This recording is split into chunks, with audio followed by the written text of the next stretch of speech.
ഒഡീഷയിൽ ചോദ്യപേപ്പർ ചോർച്ച. മെഡിക്കൽ PG പരീക്ഷയ്ക്കിടെ ചോദ്യപേപ്പർ ചോർന്നു. ജൂലൈ 27 പരീക്ഷ നടക്കുന്നതിനിടെ സമൂഹ മാധ്യമങ്ങളിൽ ഇത് പ്രത്യക്ഷപ്പെട്ടു. പി ബസന്ത് വിവരങ്ങളുമായി. ബസന്ത്, ചോദ്യപേപ്പർ ചോർച്ചയ്ക്കെതിരെ ബിൽ പാസാക്കിയ ദിവസം കൂടിയാണ് അല്ലെങ്കിൽ അതിന്മേൽ ചർച്ചയൊക്കെ നടക്കുന്ന സമയത്ത് തന്നെയാണ് ഈ മെഡിക്കൽ PG ചോദ്യപേപ്പർ ചോർന്നു എന്ന വാർത്ത കൂടി വരുന്നത്. എന്താണ് വിശദാംശങ്ങൾ? ശ്രീജ, ഓൾ ഒഡീഷ മെഡിക്കൽ PGയുടെ ഒരു ചോദ്യപേപ്പറാണ് ഇപ്പോൾ ചോർന്നിരിക്കുന്നത്. 2003-2006 MSMD ബാച്ചിന്റെ സെക്കൻഡ് പേപ്പർ അതാണ് ഇപ്പോൾ ചോർന്നിരിക്കുന്നത്. നടക്കുന്നതിനിടയിൽ, അതായത് ജൂലൈ 20 സംഭവം എന്നാണ് ഇപ്പോൾ ഒഡീഷയിൽ നിന്നുള്ള വിവരങ്ങൾ ലഭിക്കുന്നത്.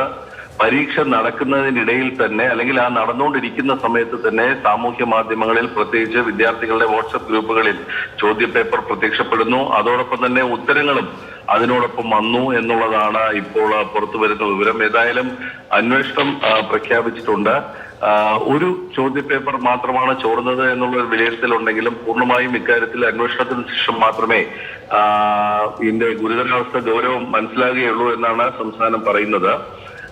ഈ പറഞ്ഞ പോലെ ഈ നീറ്റ് ചോദ്യപേപ്പർ ചോർച്ചയുമായി ബന്ധപ്പെട്ട് രാജ്യത്താകമാനം വലിയ പ്രതിഷേധം നടക്കുന്നതിനിടയിലാണ് ഒഡീഷയിൽ ചോദ്യപേപ്പർ ചോർന്നത്. മുൻ വിദ്യാഭ്യാസ മന്ത്രി ധർമ്മേന്ദ്ര പ്രധാന്റെ സംസ്ഥാനം കൂടിയാണ് ഒഡീഷ എന്നതും ശ്രദ്ധേയം. ശരി.